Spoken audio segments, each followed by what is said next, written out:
Hey, what's up everyone? Johnny the Geek here, and today we're looking at the Corsair K68 mechanical keyboard.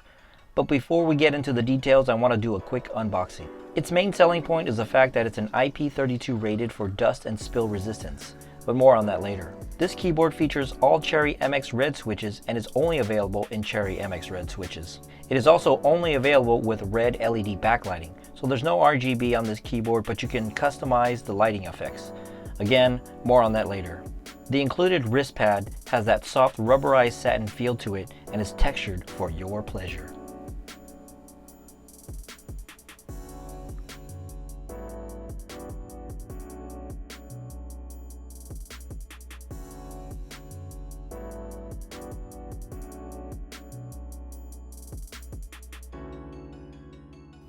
"100% anti-ghosting with full key rollover" is pretty standard affair with gaming keyboards, and the USB cable is a generous 7 feet long. It's also rubber and not braided.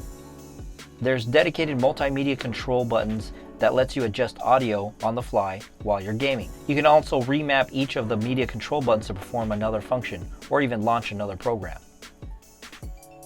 You also get a dedicated button to adjust the 3 levels of intensity on the LED lights, as well as a Windows lock key to prevent accidental game interruptions. The spacebar has a textured pattern on it with a slit for the LED. There are plenty of rubber feet on the keyboard as well as a wrist rest, but not on the extended feet. That's unfortunate, but it doesn't seem to move around with the legs extended anyways. I want to point out that this keyboard does not include a keycap puller. That's also unfortunate because if you spill something on this or decide to clean your keyboard in a couple of years, you might want to remove all the keycaps to clean everything. A keycap puller would make a lot of sense in this package. So the most notable feature on this keyboard is the dust and spill resistance that's IP32 rated. What that means is that liquids can be sprayed at less than 15 degrees from vertical. So it is possible to damage the keyboard if liquid is sprayed in a certain pattern, and of course if the keyboard was submerged. So don't dunk your keyboard. The keyboard is able to protect itself in 2 ways. First is the silicone rubber sheet that covers the plate all the way up to the opening of the switch. Since the keycap is mostly covering the opening where the stem is sitting on, then you've got sort of a cover over that opening. Assuming you don't spill anything with the keycaps off, you're good. Second are the channels throughout the keyboard that divert liquid to exit out from the bottom of the chassis and away from critical electrical components. So does the rubber gasket affect the sound and feel of the keyboard? Yes, it does a little bit, but in a good way. The rubber silicone makes it feel more solid and changes the sound quality to sound a little bit lower pitched. Here's the sound comparison between a Cherry MX Red with no gasket and the K68.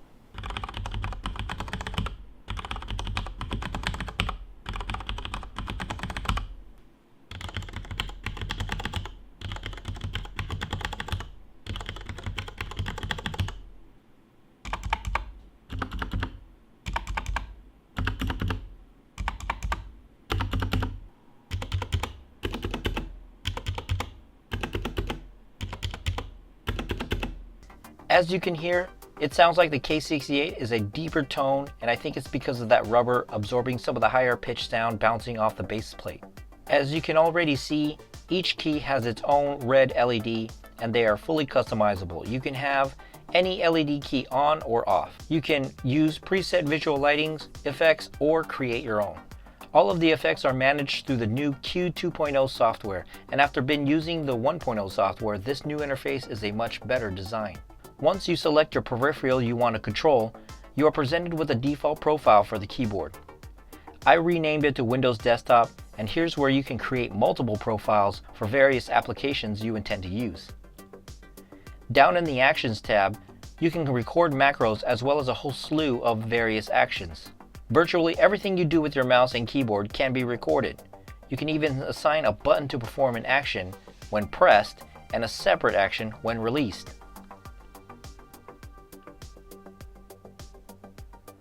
On to the next tab with the lighting effects. You can add as many effects to customize and choose as you want. I tend to just use the built-in presets, so here's what they look like.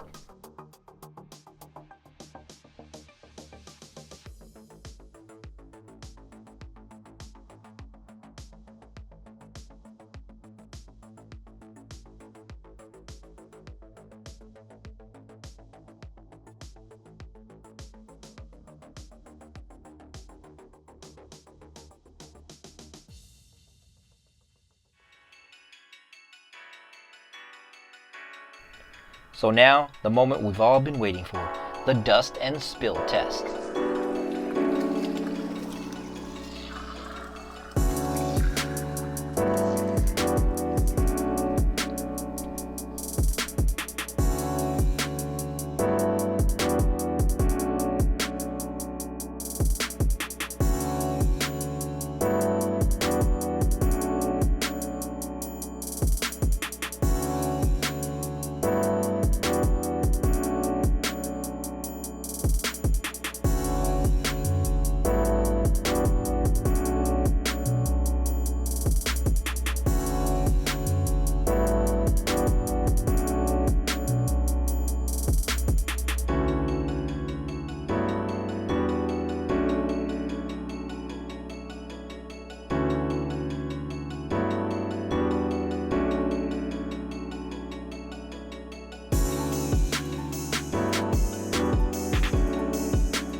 So in conclusion, the keyboard is still working after it's been cleaned.